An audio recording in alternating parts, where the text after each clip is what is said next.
आकाश से जब बारिश होती है सज्जनों, बड़ा ही पवित्र स्वच्छ जल गिरता है? लेकिन जैसे ही भूमि पर गिरा धूल में धूसरित हो जाता है। ऐसे ही जीव जब गर्भ में होता है, कष्ट सहन करता है, तो फिर कहता है मुझे इससे निकालो प्रभु, और ऐसा भजन करूंगा फिर मुझे इसमें नहीं आना पड़े। लेकिन जैसे ही बाहर आया तो बस माया में लिप्त हो जाता है। इसलिए मैं बाहर नहीं आऊंगा। व्यास जी ने कहा तुमको माया न लगे ऐसा उपाय करते हैं तो बोले फिर ठीक है। प्रमाण स्वयं कृष्ण आकर के हमसे गए, भगवान कृष्णचंद्र का आवाहन करके स्वयं उन्होंने ही कह दिया कि चिंता मत करो, तुमको मेरी माया व्यापेगी नहीं। तब सुखदेव जी बाहर आए। नालक मैं क्या कथा कह रहा था कि सूत जी महाराज से 6 प्रश्न किए। एक एक बात को आप समझते जाए सज्जनों। मैं आप लोगों को इस तरीके से बता रहा हूँ जैसे हम लोग विद्यालय में भागवत को पढ़ाते हैं। मैंने कहा 6 प्रश्न किए सूत जी से। उन 6 प्रश्नों का उत्तर से पहले बोले मैं सुखदेव जी का चिंतन कर लूं। कैसे सुखदेव जी? बीच में कथा मैंने दूसरे पुराण की कह दी, जन्म की कथा भागवत में नहीं है, पर जिनका चिंतन करना है तो जन्म भी सुना है। कैसे सुखदेव जी का चिंतन कर रहे हैं सूत जी महाराज कि जन्म लेते ही जिनका नालक छेदन संस्कार नहीं हुआ है वो वन की तरफ जा रहे हैं, क्योंकि उन्हें पता है घर में रहूंगा तो माया घेर ले।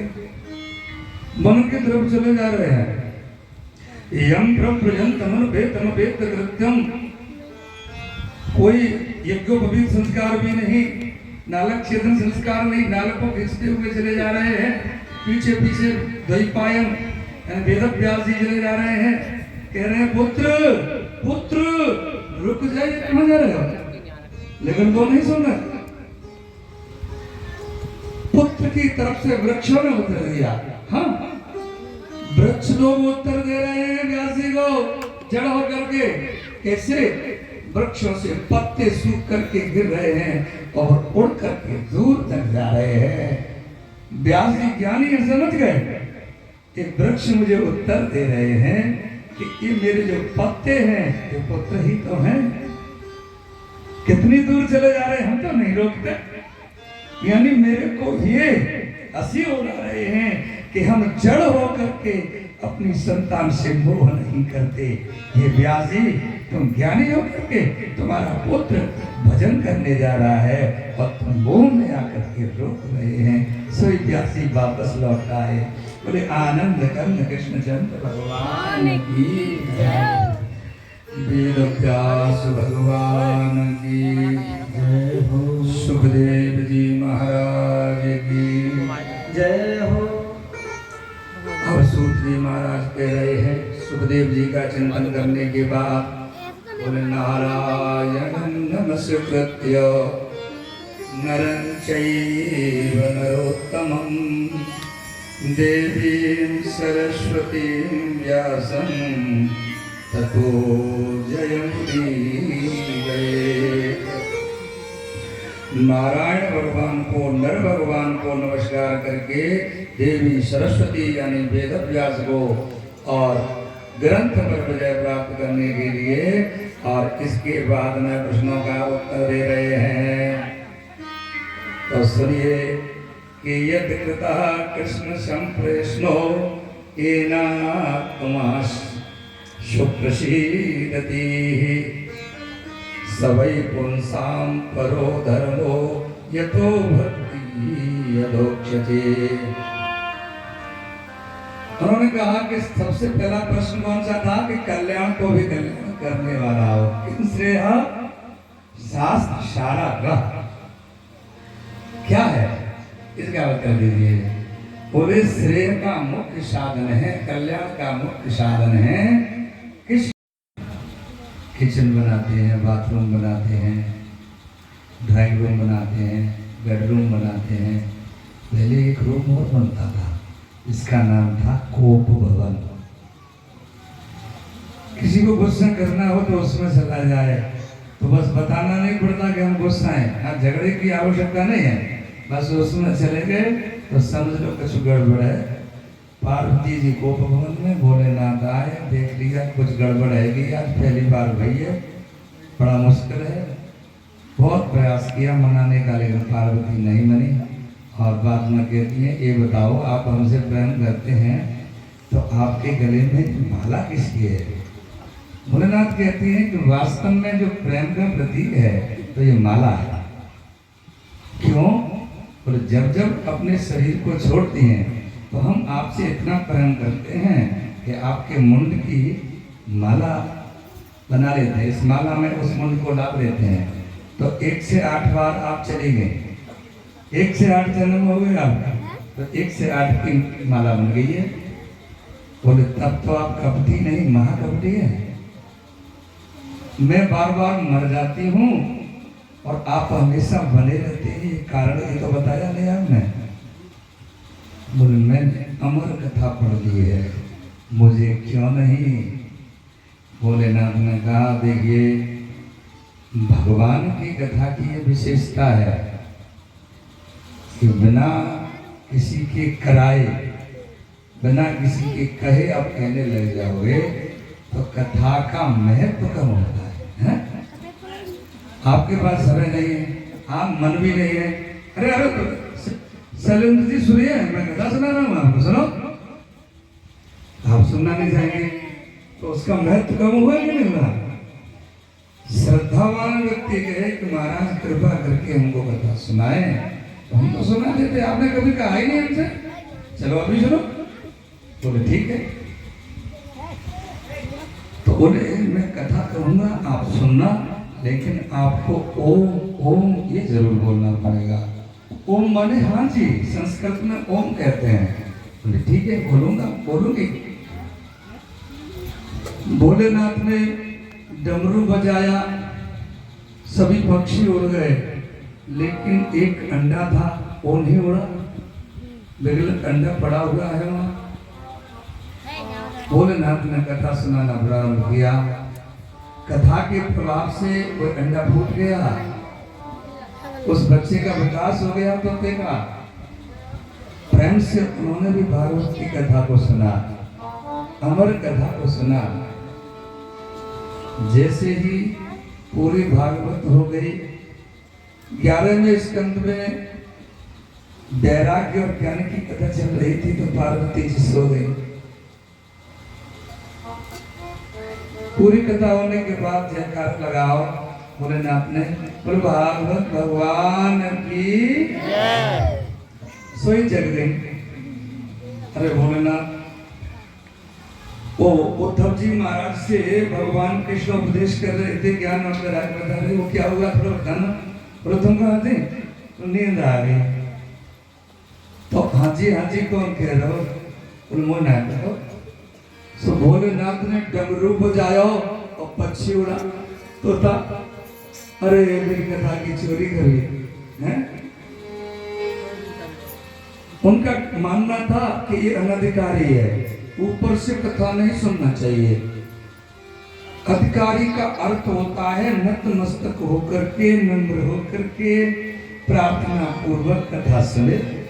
अच्छी बात थी, चोरी की मैं नहीं छोड़ूंगा, त्रिशूल उठा लिया और पीछे पीछे दौड़ लगा दी, आगे आगे तोता जा रहा है। संन्यास आश्रम में है बद्रीनाथ धाम में, और वहां पर व्यास जी महाराज की पत्नी है ना विपका देवी, वो वहां पर अपने केसों को सुखा रही हैं। उनको उबासी आ गई, झमाई आ गई, और सुखदेव जी आए उनके मुंह में चले गए। हाँ ऐसा ज्ञान विज्ञान था पहले। और व्यास जी आते हैं और इधर भोलेनाथ कहते हैं व्यास जी तुम्हारे घर में मेरा चोर है, निकालो, मैं छोड़ूंगा नहीं। शूल हाथ में, क्रोध भयंकर है। उन्होंने स्थिति करी, हे भोलेनाथ ध्येयं सदा परिभवग्नमभीष्टदोहम्। संस्थास्पदं शिवविरिञ्चिनुतं शरण्यं भृत्यार्थिहं प्रणतिपालभवादिपोतं वन्दे महापुरुषते शरणारविन्दम्। भोलेनाथ प्रसन्न हो गए। भोलेनाथ का एक नाम है सज्जनों आशुतोष। आशुतोष का शाब्दिक अर्थ है आशु माने शीघ्र, तुष्यत यानी प्रसन्न हो जाए, जल्दी प्रसन्न हो जाए, उसका नाम आशुतोष है। भोलेनाथ प्रसन्न हो गए। जैसे ही प्रसन्न हुए तो क्या बात है? बोले जिसको आपने अमर कथा सुना दी क्या वो कोई मर सकता है? भोलेनाथ ने क्षमा कर दिया तो वापस आ गए। लेकिन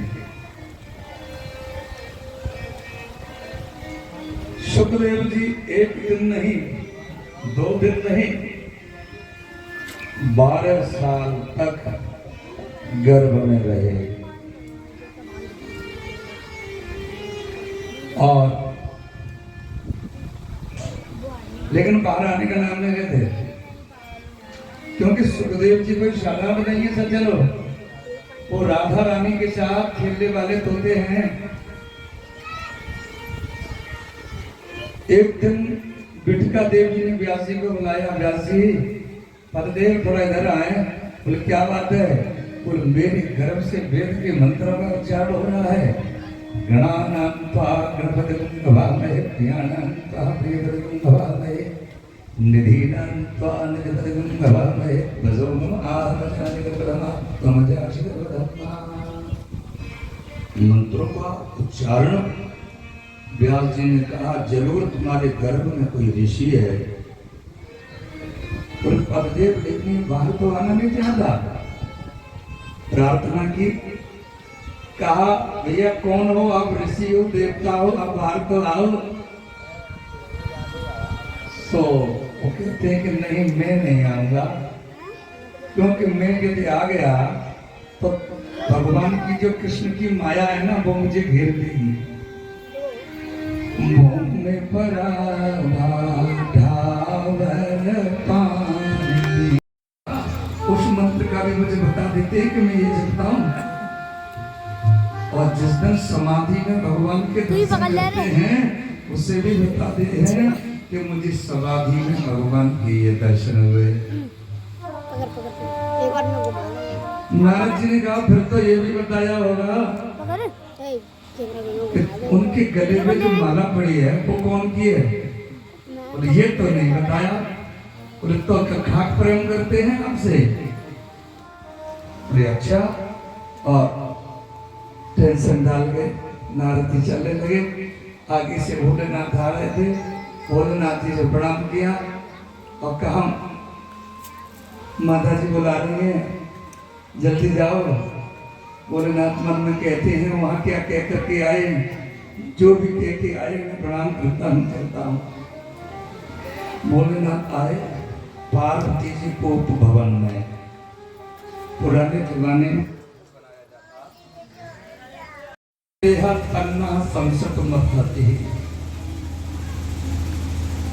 जीवों का, संसारियों का, मनुष्यों का अत्यंत एकांतिक श्रेय का साधन क्या है? यानी कल्याण को भी कल्याण करने वाला ऐसा साधन आपका ये। क्योंकि प्रायः सभी जीव इस कलिकाल में आसुरी भाव को प्राप्त हो गए हैं। कलिकाल की महिमा है। इस कलिकाल में सज्जनों विकास के नाम पर, राजनीति के नाम पर कलयुग का प्रभाव है। गौवंश, गौ, विप्र, वेद, सती, सत्यवादी, निर्लोभ, दानशील, तद्वत उसी के समान गंगादि तीर्थ वन पर्वत आश्रम, पुरियां और अनेक प्रकार के जो लघु कुटीर उद्योग आदि थे, और भी सांस्कृतिक सनातन शिक्षा की जो पद्धति थी, और भी अनेक मानव मात्र के सेवा के प्रकल्प, उनका एकदम बंद हो जाना,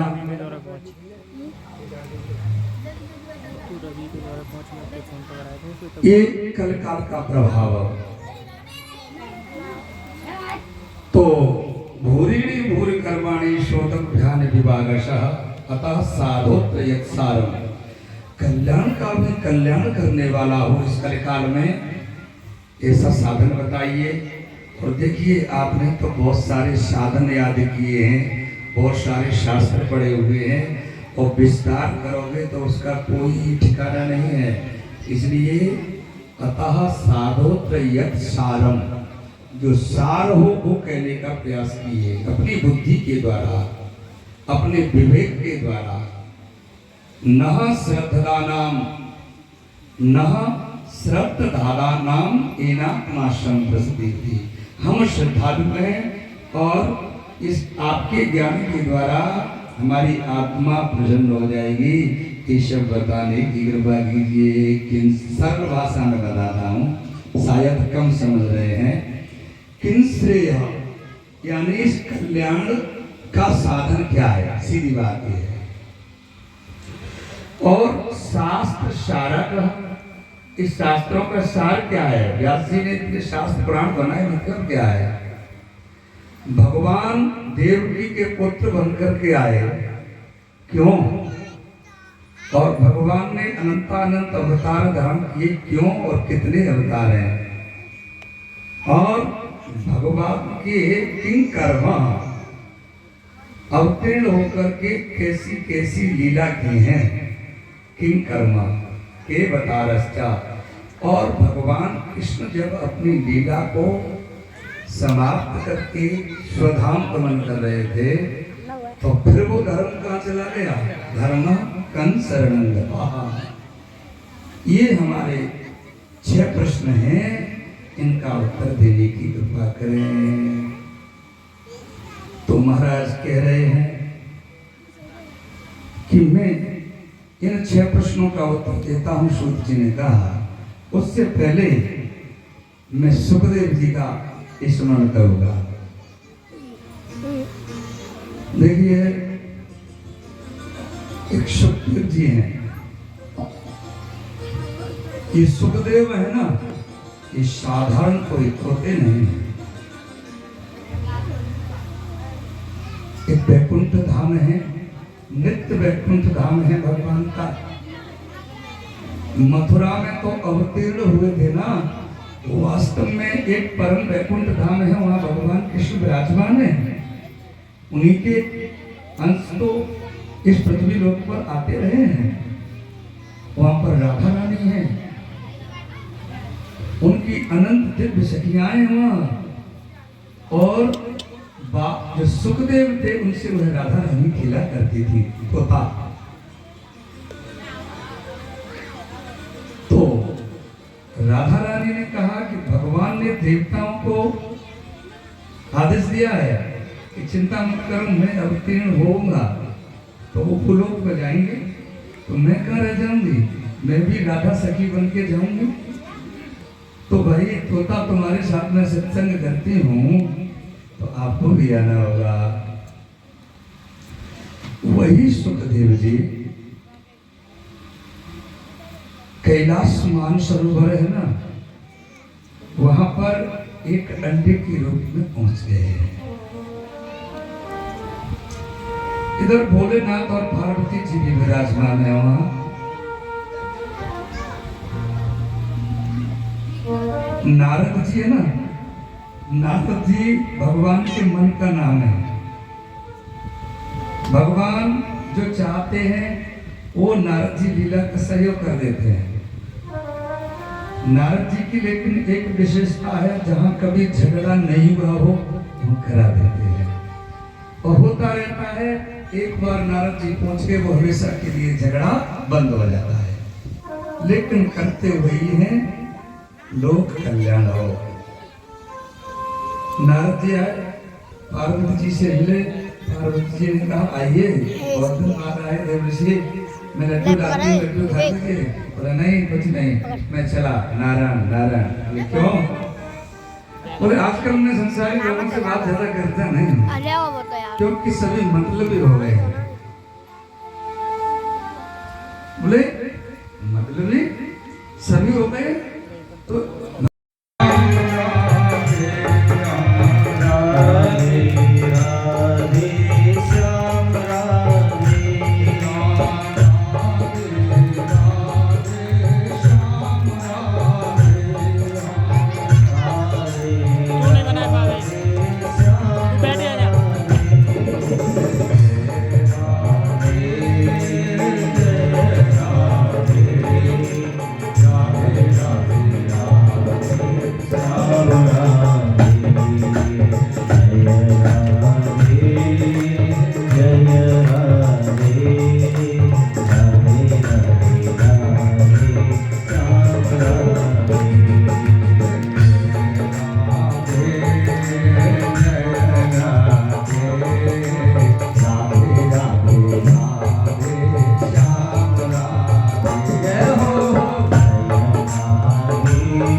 हरि